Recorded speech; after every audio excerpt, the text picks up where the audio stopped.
Саламатсыздар, урматтуу депутаттар, урматтуу катышып отургандар. Менин оюмча негизги сөз эмки жыйында болору бул анык.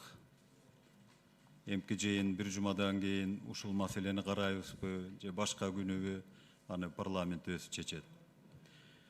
Анткени ал жыйында бүгүнкү болуп жаткан процесске мыйзамдын негизинде Кыргыз Республикасынын башкы прокурору активдүү катышат.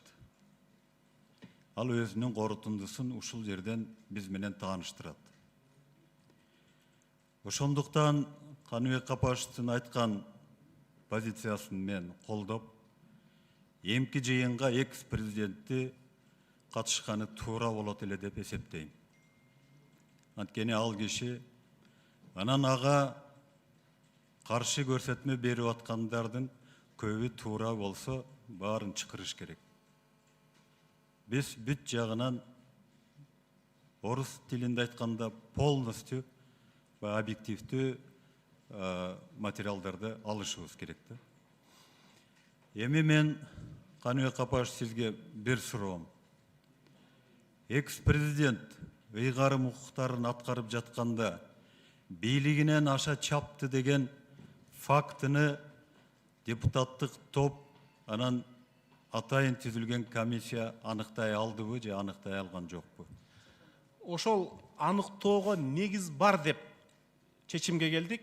Себеби бүгүн эле Адилет клиникасынын жетекчиси ошол импичмент маселесин мындан 2-3 жыл мурун баштаган Чолпон Жакупованын катында, аны да силерге тиркеп беребиз, толук негиздер бар. Экинчи бул боюнча мурдагы депутат Текебаев парламентте демилге көтөрүп фракция колдогон бул экинчи документ. Үчүнчү ошол чогулушка келген 10дан ашык ишмерлер, алар түздөн түз жапа чеккен адамдар. Ошол эле жана Талгарбеков айтканды мага кат жазып бер дегенди. Билесиздерби, Нарымен Түлеевдин каты чыгып кеткен. Ал чын катпы, калп катты билбейм. Ошондой практика болгондо прессага бербейбиз, жеке мен үчүн кечирим сурайсың деп. Ушундай эле факт Бектур Асланов менен да болгон, Кубан Кыдыров менен да болгон. Азыр документально бизге Калматов менен Талгарбеков берди. Мына ушул 3 жагдайдын негизинде комиссия шектенүүгө негиз бар деп эсептейт. Мага түшүнүктүү болду. Анда мен дагы бир суроо сиздин жооптон кийин. Парламенттин экс-президент Атамбаевди бүт сунуштарын колдогону боюнча кандай баа беребиз анда? Бул моралдык жактан эле болуш керек. Биз комиссиянын ыйгарым укуктарында демилгелүү топтун катында көрсөтүлгөн 9 жагдайга бар жана жок деп гана баа беришибиз керек экен. 9 жагдайдын 6оосунда негиз бар деп баа бердик, 3өүндө негиз жок деп баа бердик. Жанагы сиз айтканга мен жооп берейин десем, ал өтө эле субъективдүү болуп калат го деп ойлойм да. Менин жообум субъективдүү болуп калат го деп ойлойм да. Анткени мен өзүмдүн жеке оюмда эң чоң маселе бийликтен аша чапкан.